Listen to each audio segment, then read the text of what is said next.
Now we're going to look at a challenge a lot of parents are facing. It's called parent shaming. Moms and dads judged for everything from letting their kids eat fast food to using technology too much. Our Paula Ferris has been on the receiving end of that, and she brings us this report. Recently on The View, I innocently revealed that my 8-year-old daughter has an iPad. My daughter is texting a little bit. She's 8, but she only texts people that I approve of. And set off a social media debate. One woman tweeting, "Why does your daughter need a cell phone?" My response, she has an iPad that she bought with her own money that we monitor 24/7. I'll parent my kids, you parent yours.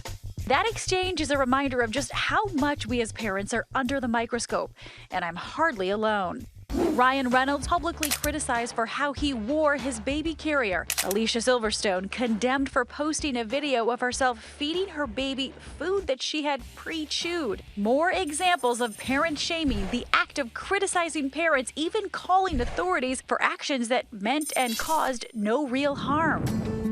For Connecticut mom Patty Laveau, the call from a stranger to authorities about her children proved traumatic. Home alone with her kids, she was still in her pajamas when she chose not to respond to a delivery man's doorbell ring. Like, okay, well, I'm gonna see if he leaves his package. And I went to the bathroom. 5 minutes later, 3 cars showed up.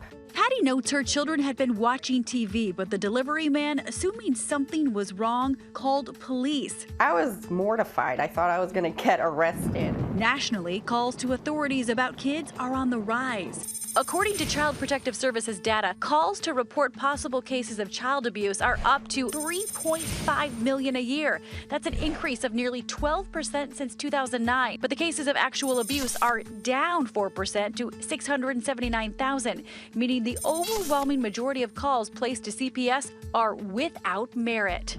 The new issue of Parents Magazine addresses the growing scrutiny of moms. Do you think social media is really fueling this parent shaming phenomenon? I think social media has kind of amplified its effects. One of our experts called it a mob mentality. It's not so much I'm doing this to help you as I'm doing this to really attack you. Or to feel better about myself, right? Sociologist Christine Carter says some good can come from a heightened awareness of parents, but warns shaming is not the way to go.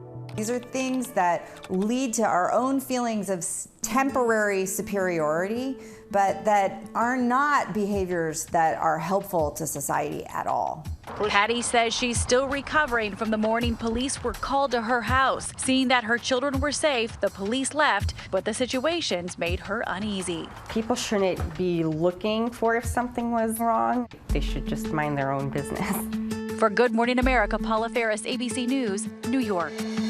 Thanks to Paula for that. Let's talk to our friend Erica Suter now from Mom.me. A couple different things going on here. On the one hand, on social media, we saw the Parents Magazine are talking about a mob mentality. We know that's out there. Right. Well, we know that, parents often do this, or people often parent shame because it does make them feel superior. But one of the reasons it's such an epidemic is because it's so easy to do now. All you have to do is open up your computer. You no longer have to confront the person or confront people in your community. You can think of something really nasty to say, type it, and boom, it's out there in the universe. It used to be when you confronted someone, that took a lot of nerve.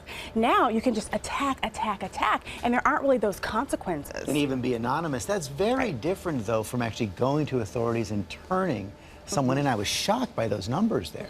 Well, sometimes people are a little unsure of whether they should turn someone in, and there's some situations where you should. And so there are things that you can ask yourself. Number one, is a child being physically abused? Are there signs that they are experiencing serious harm to their body? Number two, are there signs of sexual abuse? If you're unsure what those are, go ask the school guidance counselor or your pediatrician, or go to web sources like the RAIN organization. And number three, are there signs of neglect? Is this child always hungry? Do they not have enough clean clothes? Are they left alone constantly in unsafe situations? But clearly, if you're walking in a park and you see a mom or a dad hitting a kid, you call the police? Well, it depends. Are they swatting them, a light spanking, which is allowed? Parents are allowed to spank their children, or is the child being harmed? Are they leaving marks? Are they leaving bruises? This is child in a lot of pain.